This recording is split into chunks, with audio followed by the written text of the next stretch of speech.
Hello, viewers. I'm Vibhuti Jha, and this is Jaipur Dialogue USA. Back to you again with a request to please like, subscribe, and support our channel. Give your feedback. Today, I wanted to talk to you specifically about this issue that in the Indian subcontinent, I find that the hatred of Hindus from the Muslims of Indian subcontinent is perhaps the highest, the most vicious, the most treacherous, and most vile. I'll tell you the reason why. And I was thinking about it that hey, everybody practices their own faith. Why these Muslims of Indian subcontinent are so hateful towards us? Look at what is happening in Bangladesh, the most ungrateful nation on the planet Earth, I guess. The country that was created because of intervention from India to save the lives of Bangladeshis, men and women who were being killed and raped by Pakistani army. That country is teaming up against us, against Indians, against Hindus. There can't be anything more treacherous, vile, and ugly, and unfortunate, and ungrateful as what Bangladesh is doing, particularly when their advisor is a Nobel Peace Prize winner called Yunus. I wonder what was going on in his mind all these years when he enjoyed the Indian hospitality and affection by we be endearing him so much in a visit with his Grameen Bank theology. I call it a Grameen Bank theology that was only a play. It was never meant to be what it was supposed to be doing. But let's get on to another aspect. The reason why I say this, just about a week ago, I was on Neeraj Atriji's show, Politically Incorrect, and we were having this conversation. And I said that one of the reasons that is possible that 95% Muslims in Indian subcontinent have their ancestry in Hindus. And he said not 95%, but 99%. That's even more mind-boggling. But let's assume for a moment that 95% of Pakistanis and Bangladeshi Muslims have the Hindu heritage in them. Don't forget, perhaps a year ago or so, Farooq Abdullah had said, कि हम भी सनातनी हैं, हम भी तो Kashmiri Pandit हैं. And Ghulam Nabi Azad, another member of parliament and a prominent member of Kashmiri community, he also said the same thing. We also know that many Kashmiri Pandits converted to Islam in Kashmir. Likewise, his history is full of those examples that Hindus converted to Islam. And there were three reasons for that. One of the things that I wanted to point out to you is that Indian subcontinent Muslims suffer from serious case of inferiority complex. And therefore, they are more of a psychological case. I won't call them psychopaths because they are very villainous, but there is certainly very serious psychological disorder. And that comes from three factors. One of them is they abandoned their culture, their history, their parentage, and everything else for fear of being killed or you know what. So talwar ki dar se, the threat of the sword which was taking their life, they tried to save their lives and they converted. All right. The second category was the Christian mention of the rice bag syndrome. Those people who were poor, destitute, and people were converted because of the temptation of an economic gain. They converted, they again abandoned their parentage, their culture, their tradition to convert to another faith, be it Christianity or Islam, whatever it is.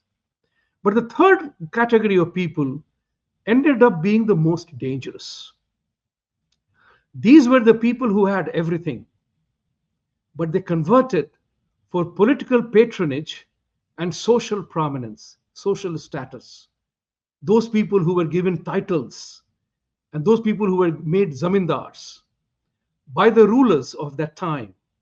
And there were three, in my opinion, there are three clear reasons why many Hindus converted to other faith. Now the question is, they are today living in their minds and in reality a life of shame, because once they converted, they lost the freedom of religion to reconvert, leave, and return to their original fold, because they had a diktat. Other than Christians, in Islam, there was a clear diktat that if you leave the faith, you have to die. So they could not leave otherwise. At the same time, you have known, the history is example of that. Data is available that Hindu populations in these two countries, Pakistan and Bangladesh, kept dwindling for exactly the same reason: threat of life.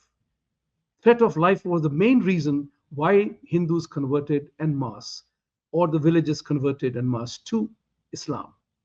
And these people are actually living a life of shame, loss of dignity, loss of prestige and honor. That's why you hear so many Muslims will talk about amity with Hindus. There are so many people who talk about that, and that's a good sign. I'm not complaining about that. That's a very good sign that many Muslims are now thinking and talking and returning to the original fold. That is what is creating a problem. These people who are Islamic origin, Islam Muslims in Indian subcontinent, they hate Hindus because none of us converted. And we are leading a rather good life. India is a prosperous country, is becoming a prosperous country where they have so much of liberty, freedom, authentic freedom to practice their faith. On the contrary, more freedom than they have in Pakistan and Bangladesh. At least their hands are not chopped off, for they don't go through the Sharia criminal proceedings. They go through Indian criminal proceedings. That's what is important. And that's what I have come to the conclusion. That this is the reason that these people have become a psychological case suffering from serious inferiority complex. And therefore, they are living a life of shame. The only way for that to change is for us Hindus to begin to propagate the values. See, we have not won the war. We don't succeed in making the desired impact because we don't talk about the virtues of our faith. This is the only faith in the world, in my opinion, that is an authentic, free religion, free way of life that lets you do, pray, don't pray, whatever you do has no restrictions on you, no mandates, no sanctions to do this or do that. So this is what is important for us to know. I will keep this conversation short for also another reason, but I want to add here that it is up to us, to the Hindus, to stand up and be counted and fight. You have to become your own pracharak.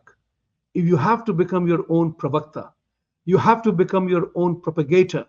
If you do not, then these people continue to push us, harass us, and we concede the point and the ground. One thing they know very well, that we do whatever it takes to protect peace. They are the ones who don't give a damn for peace. For them, the violence is the name of the game. And that's what they resort to, individual violence. They attack you and I individually, and they spread the dahshat in all of us.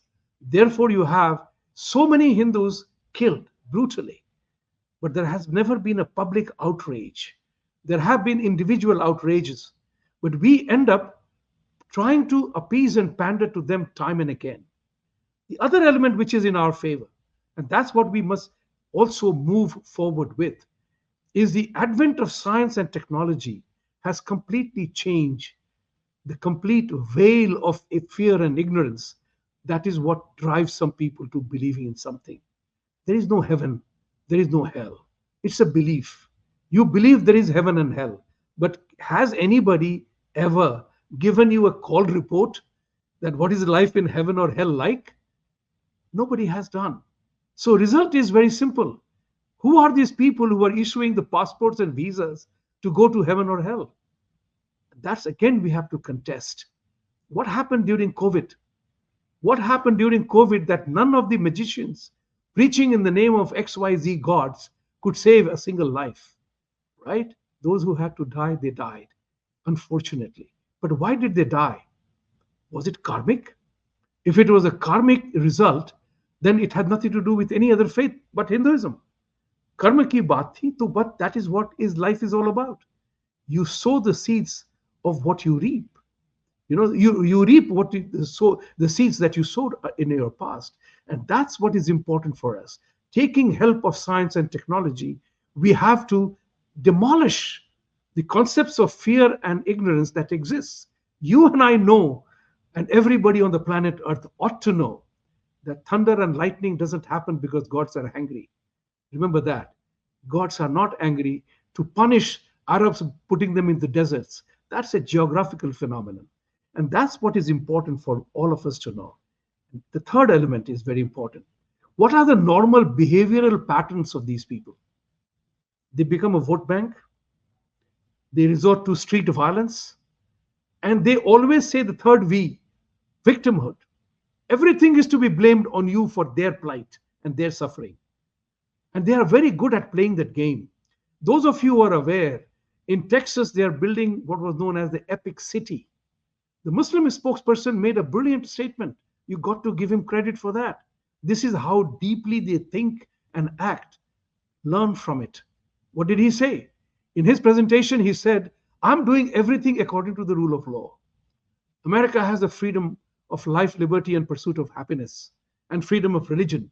So I'm practicing my religion by having my own enclave and conclave, my own city. If you do not allow me to live my life, that means you are relegating me to a second class citizen. How charming is that statement? How wonderful a statement it is towards making themselves, making you feel oppressor while they are the victims. The reality is what? They want to build their own city, segregated, their own gated community, where only their own laws will operate. The city laws and country law will not operate there because they want to operate their own laws. Do you realize how important it is? That is what is important regarding the Waqf bill.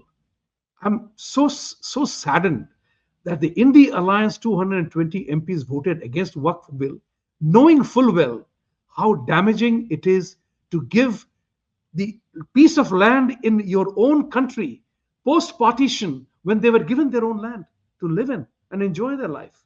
But they are not happy with it. They want yours as well. So, ladies and gentlemen, I wanted to say this to you again. The reasons are very clear that these people hate us because they are ashamed of themselves. They suffer from a psychological disorder because they are the losers. They realize that the Hindus have prospered in the country and they are doing very well. They have taken advantage of science and technology to make themselves prosperous, but they can't because they are living in an age-old sorry state of affairs. I am sorry about that. Do you think I'm happy saying this? But there are times when we have to confront the truth the way it is. Truth is inalienable.